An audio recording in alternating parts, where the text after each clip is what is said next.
Take 6, now take 1, Mark. Thank you. Okay, so I was dating this guy.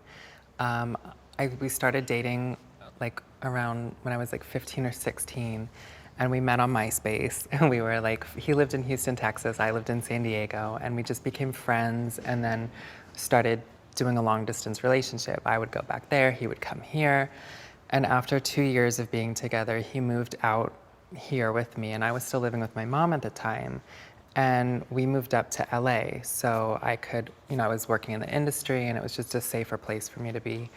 And we moved up to LA and, well, I'm not gonna say his name, but the ex-boyfriend moved out from Texas and lived with us, rent-free. Everything was fine. We were living in this beautiful apartment in Santa Monica. And after like, I don't know, maybe 2 months of him living out here, I one day fell on his computer and just kind of happened to open it up. And when I was closing it, I happened to go into his sent folder in his MySpace page, and I saw all these messages from other people. And in one of the messages, somebody asked, "How are you liking LA?" And he says, "I love LA, I'm just over my girlfriend, but I'm gonna try to like stay with her for the next 6 months until my friend moves out so I don't have to pay rent." So I obviously, like, by the time he got home, I had his stuff packed up and nicely put on the front stoop, and I was like, bye. And that was it.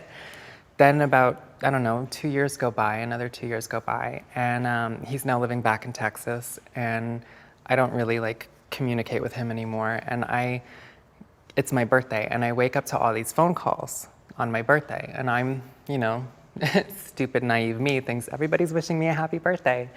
And none of them were wishing me a happy birthday. They were writing me these horrible, graphic, sexual, disgusting, vulgar texts. And I'm like, what is going on? So the next person that calls me, I answer the phone and I'm like, what is going on? Like, what is happening? And they're like, I'm answering your ad. And I'm like, well, you have the wrong number. And they're like, no, like type your number in on Craigslist. And I'm like, okay, so I type my number in and this ad pops up in a personal section with my photos, with personal photos that I sent to him over the years, and my address, my phone number, a description of what I want done to me, which isn't really what I want done, and it was something basically along the lines of I want like big trucker men to rape me. And it had my address, my phone number, my real name, photos of me, and all this other like personal information. And now all these men were calling me and writing me and answering this ad that they thought was really me.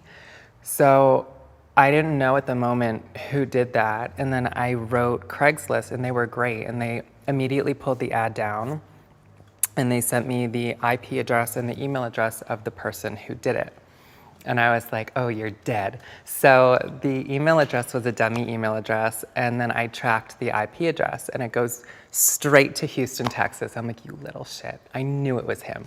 So he denied it, and then of course, the more I probed him and publicly put out what was happening, and I like showed like on my MySpace, and I had a big following on MySpace. I had like 500,000 followers. So I included my fan base and with me with everything. So I would post stuff like, oh, I'm talking to the police about, what happened with this Craigslist ad. And then eventually he kind of caved and pulled the whole, it was my friends who did it, not me. I'm like, why would your friends know my phone number, my address, have like nude photos of me? Like, bull, it was you.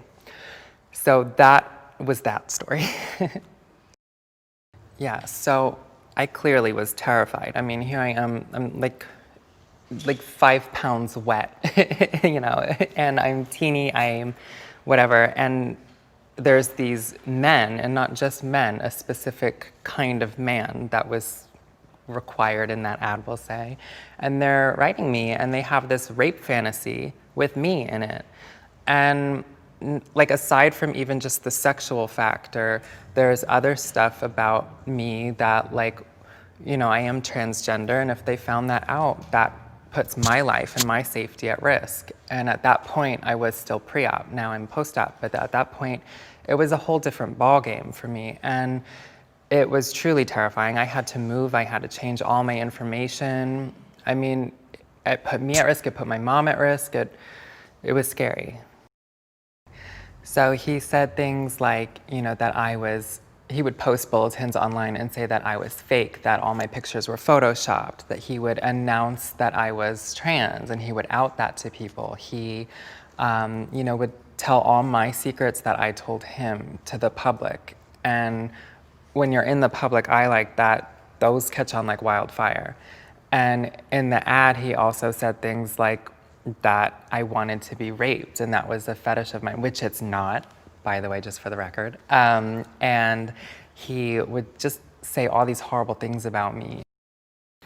So this, even though it was a dark moment for me, I feel like this definitely made me stronger in a way.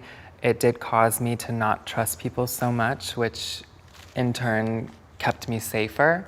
I feel like living through this it was a lesson learned, definitely. And I now know not to give information to people, or before I do give information to someone, I make sure that it stays private, and I just try to really just try to weed through who I can trust and who I can't. I also feel like it gave me more of a platform to stand on and kind of address and talk to other people who have gone through something similar as I did.